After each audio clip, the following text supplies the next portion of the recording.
皆様こんにちは。今回は2023年7月9日に開催されました10thアニバーサリーツアー新潟ロッツの球児に帰宅してきましたので、その模様をレポートさせていただきたいと思います。ちょっと前置きが長くなりますので、瀬戸りを知りたいとかいう方は飛ばしてください。私は大阪在住なので、新潟はどうやって行くのがいいか調べるところから始めました。どうも陸路はかなり費用がかかるということが分かり、飛行機の方が安いということで、ANA の早割みたいなやつで申し込みました。結果、新幹線移動の半分くらいの費用だったので、よしよしと思っていました。ところが、キャンセル不可の予約をした後でネットを確認すると、ピーチのキャンペーンで大阪・新潟便がめちゃ安いことを知ってしまったとなりました。でも私は当日移動計画でしたので、 LCC の場合何かの都合で欠航となった場合行けない可能性があるので、往路は ANA でよかったと思うことで自分を納得させて、袋はピーチで予約しました。新潟は小学生くらいの頃、赤倉温泉にスキーに行ったくらいしかありませんでしたので、ほぼ初めてということでワクワクです。米うまいんだろうなと思って、ホテルは炊きたて魚沼産コシヒカリを使用した40品目以上のビュッフェとかいう朝食付きのを予約してしまいました。ということで、いよいよ当日、伊丹空港から出発です。小さいプロペラ機に乗客満載で新潟に向けて出発しました。新潟空港に着いたのが12時15分ぐらいでしたので、昼飯は空港から10分ほど歩いたところにある小鳩屋総本店という、お名手にとってはここだろうという店名のそば屋でへぎそばを食べました。そこから新潟駅へバスで移動し、一旦ホテルにチェックインして荷物を置きました。ホテルでもうすでに汗だくだったので、別の球児用 T シャツに着替えていざ会場へ出発します。物販会場には16時頃に着きまして、まだ50人くらい並んでました。今回はくじ引きだけにしました。10回引いてステッカー6枚と缶バッジ3個でしたが、なんと初めて民調のサイン入り缶バッジが当たりました。ついにです。やっとです。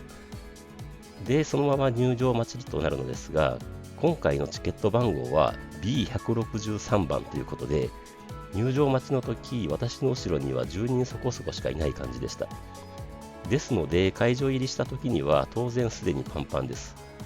ほぼ最高列のミサさん前くらいの位置を確保しました。お嬢様エリアはミサさん側壁沿いの細い領域でしたね。今回も17時半のほぼ定刻にお給仕開始です。ゼップ新宿の時にツイートされてましたが、新しい入場 SE でしたね。ミサさんが出てきて、今回順番に入場だったと思います。あまりよく見えなかったので順番はわからずです。私の場所からは残念なことにあーちゃんがほぼ見えない感じでした。ドラムの台があまり高くなかったのかなと思います。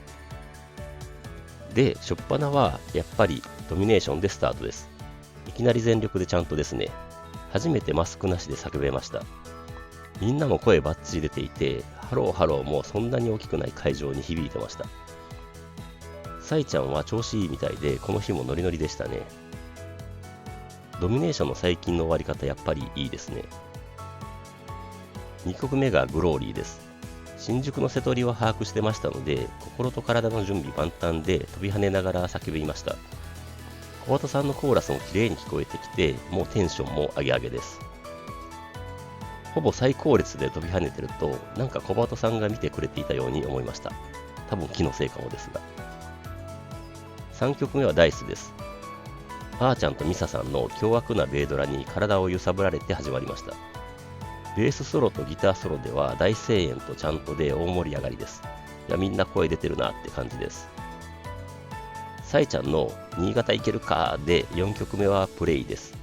全力でイエイイエイイエイイエイウォーウォーウォーウォー叫びました。私の大好きなシェキバーディハンズアップを思いっきり言ってくれたので、さらに盛り上がりました。この瀬戸りは分かっていたはずなのに、やっぱりもう右腕も声も限界に近づいてしまっています。曲終わりで会場から民調とかあーちゃんとかハトーとか叫んでて、笑い声も起きてていい感じです。で、最初の MC です。ここまで新宿と同じ瀬戸りですね。新潟ロッツは初めてだと言ってましたね。とても暑い夜になる予感がするという振りから、ようこそバンドメイドのお給仕へで次セクションに入ります。このセクション最初が5曲目となるバランスです。サイちゃんの高音は完璧でした。この曲はお給仕映えしますよね。歌も演奏も聴かせてきます。6曲目はパズルです。ここでミサさんがベース変えたように見えましたが、もともとそういうことだったのか、何かのトラブルなのかわからずです。パズルは当然大好きなので、もう最高です。東京ガーデンシアターの時は衝撃的すぎて心の準備ができてない感じでしたが、今回は受け入れ体制バッチリで聴けました。なんかサイちゃんの手の振りが表現豊かな感じで良かったですね。で、今日は全般的にですが、ベースソロとかギターソロ前も声援で盛り上がりましたし、ソロ中もちゃんとしたりとかでなかなかいい感じでした。ブレイクしてからのあーちゃんのドラムも最高に強烈で、ああ、パズルだって感動してました。曲終わりで、ここでも外人さんがいろいろ叫んで笑いが起きてました。7曲目は Choose Me です。ちゃんと手拍子がうるさいくらいでめちゃくちゃ盛り上がります。ミンチョのギターソロは大声援です。I choose you でサイちゃんが私とは全然別方向ですが、人差し指を上下させてなんか入念に指さしてた感じがしました。のって感じです。で、そのままサイちゃんははけて、ここも大声援で終わります。誰かがミスターロックンロール氏の真似をして、あーかーねーって言ってたのが受けましたね。で、8曲目はロッキンミーです。新宿はさよなき鳥だったと思いますので、ここは変えてきましたね。やっぱりロッキンミーもいいですよね。全力でヘイヘイとかラーラーラーとか叫びましたし、ちゃんともみんなやっぱり全力です。あーちゃん見えませんでしたが、大好きな3連ドラムはいつもながら完璧でした。小鳩さんの可愛さと力強さが際立ちます。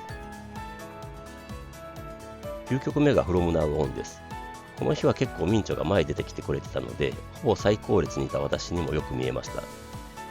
ミサさんのベースソロのところでは大声援でしたね。ここで2回目の MC です。サイちゃんと小鳩さんの掛け合いです。圧縮が起こっていたので、久しぶりに一歩下がりましょうというくだりが聞けました。小鳩さんが一歩っぽって言いながらみんなを下げてたのですが、サイちゃんも言ってたような気がします。サイちゃんが一歩っぽって言わないか。ロッツは FM 新潟にあるので、昔ラジオ収録をした話になって、その時パーソナリティからここにライブハウスがあるので、いつかここでやるんですかねって言われて、いえいえできないですよってサイちゃんと小鳩さんが声を合わせて言ってたらしいです。で、サイちゃん曰く、できたぞで大拍手です。いやいや、横ありでやるようになったんですよって思いました。で、ツイッターのヘイコバの件で、みんなからも情報来たらしく、小鳩さんとみんなにサイちゃんが感謝してました。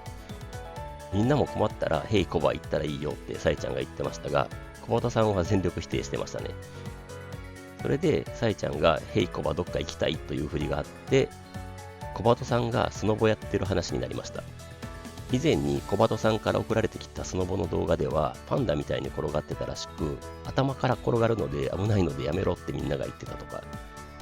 小鳩さん曰く、今はちゃんと教わったのでパンダにはならないとのことでした。小鳩さんはスノボで南魚沼に行ってるらしいです。で、サイちゃんのこんなもんじゃないよな新潟で次のセクションに入ります。10曲目がマナーズです。これ聞くと実力派ロックバンドだなと改めて認識できます。大御所の余裕的な感じさえ受けますね。11曲目がアンフェアゲームです。新宿の情報でやってくれると思っていましたが、初めて生で聴けましたので感無量です。イントロめっちゃかっこいいですね。人生はアンフェアゲームってとこもいいのですが、世界すべて up to me っていうところがなんか好きなんですよね。12曲目がヘイトです。新宿の情報を聞いて羨ましく思っていたアンフェアゲーム終わりからのドラムソロのつなぎと、ミサさんとミンチョのバトルからの小鳩さんカットインが見れました。感動です。めっちゃかっこよかったです。あと全然関係ないですが、最高列付近に行って分かったのは、サイちゃんも小鳩さんも結構後ろ見てくれてるなっていうことですね。何度か目があったと思って満足してます。小鳩さんのシャウトも浴びれて最高でした。13曲目がディファレントです。ここも新宿のセンスから変わっているところですね。思いっきり飛び跳ねましたし、全力で Let's go, it's showtime って叫びました。曲終わりで3回目の MC です。オーストリアからのご主人様を見つけて、新宿もいたって驚いてましたね。インタビューしてくれた人だよねみたいなこともさえちゃんが言ってました。覚えてるんですね。で、お給仕初めての人で結構手が上がって嬉しそうでしたね。最前列にもいたみたいで、さえちゃんから初めてで最前じゃんって言われてましたね。強運ですね。私もそうでしたが。新宿も帰宅していた人に手を挙げさせたとき、お嬢様もたくさんいて、さえちゃんも小鳩さんも嬉しそうでしたね。さえちゃんがみんなバンドメイドのチケット当選で使い切ってないと心配してくれてました。で、みんなから使い切ってもいいって返事があって、これも嬉しそうでした。で、横あり来る人って手を挙げさせた時に全員上がらなかったみたいで、なんで全員じゃないのってなって、ここで小鳩さんが来ない人に手を挙げさせそうになって、さえちゃんがなだめるという場面がありました。梅酒さんなら分かってると思いますが、そうなんですよね。小鳩さんの方が実は過激で負けず嫌いで、さえちゃんは結構常識人というか、ヤッキーっぽく見えるんですが、実は真面目みたいな感じですよね。ミサさんがマイクスタンドの前にずっと立っていたので、さえちゃんが喋りたいのって聞いて、無理やりミサさんの両腕を小鳩さんとさえちゃんに組まれて、ミサさんが挨拶したのですが、なんか少女のような感じでめっちゃ可愛かったですね。で、次って感じでミンチョが呼ばれて、いつものミンチョ節で挨拶です。これも可愛かったですね。あーちゃんはフロアに座ってたみたいで、動物園のゴリラかと言われてましたが、得意のバナナ一気一本食いをやってコメント回避してました。さえちゃんに食べて喋らない技かと言われてましたね。ここで会場からさえちゃんにプレゼントを渡そうとするご主人様がいて、最初はさえちゃんは後でねとか言っていつものことみたいな感じで対応してたのですが、なんか安室ちゃんのサイン入り CD かなんかの超貴重なものらしいことが分かって、目の色が変わって直接もらってめちゃ喜んでました。こんなのもらえたらもう歌えないとか言ってました。本当に喜んでたので、渡せたご主人様よかったですねって感じです。それでさえちゃんのまだまだ声出せるよねって煽りで次のセクションに入ります。14曲目がアローンです。ここも会場のおいおいのチャントが爆音で響きました。私はギターソロの中でこのアローンのソロが一番好きなので何回聴いてもしびれます。15曲目がコラリウムです。やっぱり大好きな曲で、さえちゃんのボーカルも小鳩さんのコーラスもバックの演奏も全て完璧だと思ってます。それにしてもさえちゃん後半なのにめちゃくちゃいい声出てました。ここまでミサさんはずっと後ろに体を反らして演奏してましたが、背筋腹筋強いんだなと思ってました。16曲目がデイドリーミングです。さえちゃんのかけすぎないビブラートがいいんですよね。ここのギターソロもアローンに次ぐぐらいに好きなギターソロです。デイドリーミング、ドリームオブユーってちゃんとした音程で歌えていたか心配です。ここで小鳩さんがアコギに持ち帰って17曲目がアネモネです。しっとり始まって後半の盛り上がりがたまらない曲です。みんな横揺れしてましたね。いや、いいです。いいですとしか言えない感じです。18曲目がメモラブルです。やっぱりさえちゃんの歌のうまさが際立つ曲です。じっくり聴けました。やっぱりお給仕にはこういう珠玉のバラードも必要ですよね。この辺りで最後に向けて少し体力回復です。ここのセクションは新宿と同じですね。ここで最後の MC です。さえちゃんがメモラブルをいい曲だなというところから始まりました。いい曲を歌ってる本人がいい曲って思ってるっていいですよね。2月リリースで今7月ということで、時の経つのは早いという話から、来月もアメリカ行くという話になり、バンドメイドは疑い深くって、実は未だにロラパルーザに出られることが実は疑ってるみたいなことを言ってましたね。瀬取り考えてる時に、これで行こう、出られるかどうかわからないけどとか、会場行ったら勝手に日本の人たち来たみたいですけどって言われたりしてとか言われそうみたいな話をしてました。ここで小鳩さんとさえちゃんがまさかとは思うけどアメリカ行く人いるって聞いたとき、私の隣の人が手を挙げて確かソルトレイクシティって叫んでたのですが、ネイティブ英語すぎて小鳩さんもさえちゃんも聞き取れない感じで、そうですかありがとうございますって笑ってました。ここで終わろうとしたさえちゃんに小鳩さんからツアー T シャツ忘れてるって指摘されたのですが、結局は小鳩さんがうろ覚え状態で説明させられる羽目になってました。まず、10thアニバーサリーツアーの日程が書いてある T シャツが3色目の白ということで、小鳩さんは2色目と言って怒られてました。私もネイビーと白しか知りませんでした。黒もあったんですね。あと、ご当地 T シャツは梅の完売の縁で、ロゴの中の白は米ということらしいです。で、いよいよおまじないタイムです。後ろでサイちゃんがいろいろジェスチャーしていて可愛かったですね。いつもの萌え萌えとキュンキュン以外に腰の完売と新潟とかでしたね。お嬢様だけで腰の完売ってやったら異常に可愛くて、小鳩さんが嬉しそうに2回くらいやってました。ズッキュンバッキュンドッキュンワオで本出本でした。このくだりはずっと続きそうですね。で、最後のセクションです。19曲目がフリーダムです。私はひょっとすると生で聞くのは初めてかもです。やっぱりお給仕といえばフリーダムですよね。ちゃんとも手拍子もこなれてるのでみんな完璧でした。20曲目がアンリッシュです。ミサさんのベースが強烈でした。今日こそはって思ったのですが、だんだんやっぱりうまく言えません。でもこの後半でもサイちゃんが全然平気な感じで歌ってるのはいつもながらすごいと思いましたね。21曲目がエンドレスストーリーです。思いっきり歌いました。この曲はやっぱりみんなが一体化します。本当に横あり楽しみになります。サイちゃんのありがとうももらいましたね。22曲目がスクリーミングです。やっぱりミンチョのリフが最高な曲です。みんな最後に向けて思いっきりちゃんと手拍子です。